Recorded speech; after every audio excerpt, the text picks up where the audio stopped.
Good morning. Financial management पे हम ratio analysis discuss कर रहे थे, यानी कि अनुपात विश्लेषण, जिसका हमने अर्थ और अनुपातों का वर्गीकरण डिस्कस किया था लास्ट। अब हम रेशियोज़ की बात करते हैं, यानी कि अनुपात की बात करते हैं, जिसमें सबसे पहले हम डिस्कस करेंगे तरलता अनुपात या अल्पकालीन शोधन क्षमता अनुपात, लिक्विडिटी और शॉर्ट टर्म सोल्वेंसी रेशियो। ठीक है, तो तरलता से तात्पर्य क्या है भाई? संस्था के चालू दायित्वों के देय होने पर उनके भुगतान की योग्यता से है। ठीक है, तरलता अनुपात संस्था की तरल संपत्तियों से अल्पकालीन दायित्वों के भुगतान की योग्यता को मापते हैं। ठीक है, संस्था की अगर तरलता परीक्षण के लिए प्रमुखतः 3 रेशियोज़ हैं, इम्पॉर्टेंट रेशियोज़ हैं, यानी कि अनुपात हैं। वो कौन कौन से हैं? करंट रेशियो, एसिड रेशियो यानी कि लिक्विडिटी रेशियो, और एब्सोल्यूट रेशियो। सबसे पहले हम करंट रेशियो की बात करेंगे।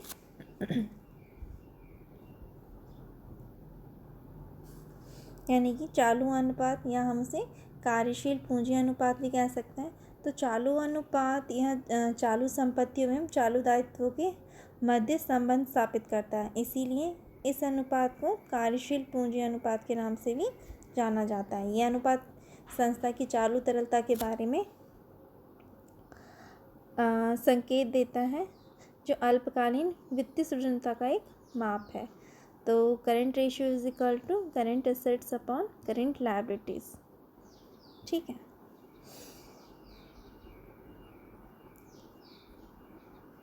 चालू संपत्ति तथा चालू दायित्वों में कौन कौन सी चीज़ें आती हैं, और उसके बारे में हम डिस्कस कर लेते हैं कि भाई करंट लायबिलिटीज यानी चालू दायित्व में क्या है, और करंट एसेट्स यानी कि चालू संपत्तियों में क्या है।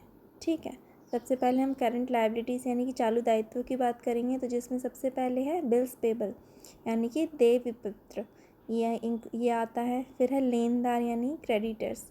फिर है अल्पकालीन ऋण, ये हम जैसे कि आपको बैकग्राउंड में दिख रखा होगा, हमने दोनों साइड डिवाइड कर रखे हैं, चालू दायित्व और चालू संपत्ति। उसमें हम चालू दायित्व ले रहे हैं सबसे पहले, जिसमें है बिल्स पेबल यानी कि देय विपत्र। फिर है क्रेडिटर्स लेनदार, शॉर्ट टर्म लोन्स यानी कि अल्पकालीन ऋण। ये सारी चीज़ें किस में आती हैं? चालू दायित्व में। फिर है बैंक ओवरड्राफ्ट यानी बैंक अधिकृत और जो कि वर्ष में चुकाना हो। फिर है आउटस्टैंडिंग एक्सपेंसेस यानी अदत्त व्यय। फिर टैक्स प्रोविजन यानी कि कर आयोजन। फिर ना मांगा गया लाभांश यानी कि अनक्लेम डिविडेंड। उसके बाद में आता है टैक्स प्रोविजन यानी कर आयोजन। ठीक है, फिर है प्रपोज डिविडेंड यानी घोषित लाभांश। फिर है ग्राहकों से अग्रिम यानी कि एडवांसेस फ्रॉम कस्टमर। फिर है डिपॉजिट्स फ्रॉम डीलर यानी डीलरों से जमाएं। फिर है instalment payable for long term loans यानी कि दीर्घकालीन ऋणों की चालू वर्ष में देय किश्त। ये हो गया हमारे चालू दायित्व। ये वाले सारे आइटम्स चालू दायित्व में आते हैं। फिर हम चालू संपत्ति की बात करते हैं यानी करंट एसेट्स, तो उसमें क्या क्या इंक्लूड है? कैश यानी कि रोकड़। फिर है बैंक शेष यानी कि बैंक बैलेंस। फिर प्राप्य विपत्र यानी कि बिल रिसीवेबल्स। फिर देनदार यानी कि डेटर्स। ठीक है, फिर है स्टॉक यानी स्कंद। फिर अल्पकालीन विनियोग यानी कि शॉर्ट टर्म इन्वेस्टमेंट्स या फिर मार्केटेबल सिक्योरिटीज़। प्रीपेड एक्सपेंसेस यानी पूर्वदत्त व्यय। फिर अग्रिम भुगतान यानी कि एडवांस पेमेंट्स। ठीक है, फिर है उपार्जित आय यानी कि एक्रूड इनकम। ठीक है, फिर है सार्वजनिक निकाय के पास रखी जमाएं यानी deposit capped with public bodies for normal business operations. फिर है अन्य राशि जो वर्ष में प्राप्त होने वाली है यानी other amount receivable with in a year. ठीक है, ये हो गया हमारा करंट साइड। ठीक है, फिर इसमें लिक्विडिटी यानी तरलता अनुपात में हमारा दूसरा है एसिड टेस्ट रेशियो। वो क्या है? Acid test ratio is equal to quick assets upon current liabilities. ठीक है, एक और चीज़ जो हम बात कर रहे थे करंट रेशियो में यानी कि चालू अनुपात में, तो उसका स्टैंडर्ड रेशियो क्या होता है, 2:1 होता है।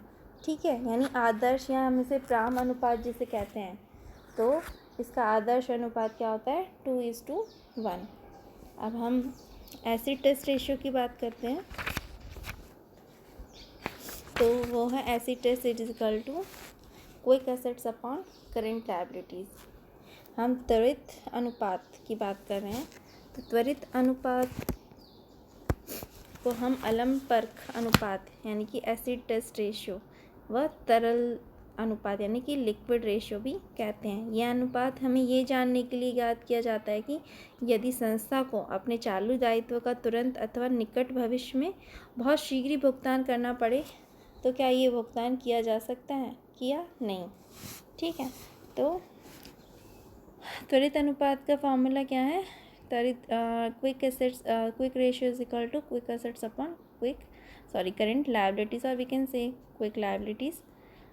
तो करेंट एसेट्स में यहाँ पे, लेकिन क्विक एसेट्स को फाइंड करने के लिए करेंट एसेट्स में से हमें स्टॉक प्लस प्रीपेड एक्सपेंसेस जैसे हमें माइनस करने पड़ेंगे, यानी कि हटाने पड़ेंगे, लेस करने पड़ेंगे इसका अंदर, और जो हमने पहले प्रीपेड एक्सपेंसेस जो हमने कुछ खर्च जो पहले पे कर दिए हैं। ठीक है, इसका स्टैंडर्ड यानी कि आदर्श रेशियो क्या है, 1:1 है। ठीक है, तीसरा है हमारा एब्सोल्यूट लिक्विडिटी रेशियो, यानी कि एब्सोल्यूट लिक्विडिटी रेशियो का फॉर्मूला क्या है, absolute liquid assets upon current और क्विक लायबिलिटीज़।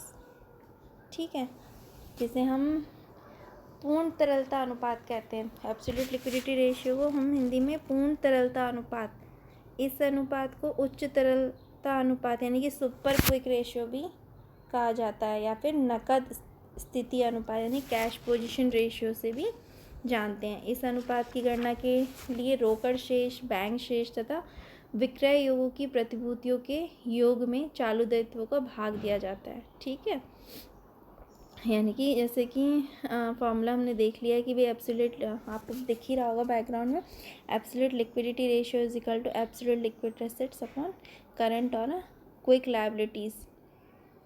अब इसका हम एक एग्जांपल ले लेते हैं जिसमें हम तीनों की तीनों रेशियोस वो कर लेंगे। एग्जांपल दिया हुआ है इसमें हमें कि following is the balance sheet of Rakesh limited as at 31 March 2017। ठीक है, जिसमें हमें बैलेंस शीट दी गई है राकेश लिमिटेड की। ठीक है, उसका स्थिति विवरण दिया गया है, इक्विटी एंड लायबिलिटी साइड्स हैं जैसे आपको बैकग्राउंड में दिख रहा होगा, फिर नीचे एसेट साइड्स हैं। ठीक है, जिसमें हमें calculate the following ratios, current ratio, quick ratio और एब्सोल्यूट रेशियो। ठीक है, चालू अनुपात, त्वरित अनुपात एवं पूर्ण तरलता अनुपात गणना करने के लिए कहा गया है। सबसे पहले हम चालू अनुपात रेशियो देखेंगे, तो current ratio is equal to current assets upon current liabilities होता है। तो करंट एसेट्स हम बैलेंस शीट में से देख लेंगे, जैसे कि आपको ऊपर दिख रहा होगा। ठीक है ना, तो करंट एसेट्स में क्या क्या आता है, इन्वेंट्रीज जैसे कि आपको यहाँ दिख रही होगी वो है 10,000, फिर है ट्रेड रिसीवेबल स्टेटस 7,000, फिर बिल रिसीवेबल्स 5,000। ठीक है, फिर कैश एंड कैश इक्विवेलेंट में कैश प्लस मार्केटेबल सिक्योरिटीज़ 2,000, तो इनका टोटल हो जाता है 26,000। और वहीं करंट लायबिलिटीज़ हम देखें तो करंट लायबिलिटीज़ क्या क्या है हमारी, क्रेडिटर्स 6,000। ठीक है, ट्रेड बिल्स पेबल्स वो कितने हैं, 4,000 प्लस अदर करंट लायबिलिटीज़ जो कि हमारी 2,000 है, तो टोटल कितना हो गया 12,000। 6,000 प्लस 4,000 प्लस 2,000, तो 26,000 डिवाइडेड बाई 12,000, 2.17 इज टू 1, ये हमारा करंट रेशियो आ गया। फिर हम दूसरा फाइंड करते हैं यानी कि त्वरित अनुपात यानी क्विक रेशियो। तो quick ratio is equal to quick assets upon current liabilities. तो जैसे कि हमने बात की थी कि पहले कि क्विक एसेट्स फाइंड करने के लिए हमें उसमें से इन्वेंट्री, करंट एसेट्स में से इन्वेंट्री माइनस करना होगा। तो 26,000 जो है हमने पहले ही करंट रेशियो में करंट एसेट्स देखे थे जो कि 26,000 थे, उसमें से लेस कर देंगे हम 10,000 इन्वेंट्री जो कि हमें दी हुई है करंट एसेट्स में। तो ये कितना आ जाएगा 16,000। और हमारी करंट लायबिलिटीज़ हम ऊपर कैलकुलेट कर ही चुके हैं, वो कितनी है 12,000। तो 16,000 डिवाइडेड बाय 12,000 इज़ 1.33:1। ये हमारी क्विक रेशियो आ गई। लास्ट है, हमें पूर्ण तरलता अनुपात यानी कि एब्सोल्यूट लिक्विडिटी रेशियो फाइंड करनी है, जिसका फॉर्मूला है absolute liquidity assets upon current liability, जिसमें हम लिक्विडिटी एसेट्स में cash and bank balance plus जो कि मार्केटेबल सिक्योरिटीज़ हैं वो लेते हैं। तो हमें बैलेंस शीट में दिया हुआ है ये रहा कैश एंड कैश इक्विवेलेंट, उसमें कैश 2,000 और मार्केटेबल सिक्योरिटीज़ क्या है वो भी 2,000 है। तो टोटल कितना हो गया 4,000। और करंट लायबिलिटीज़ किया है 12,000 जो कि हम ऊपर कैलकुलेट कर चुके हैं। तो 4,000 डिवाइडेड बाई 12,000 इज़ 0.33:1। ये हमारी एब्सोल्यूट लिक्विडिटी रेशियो होगी। इस तरीके से हमने तीनों रेशियोज़ फाइंड कर लिए।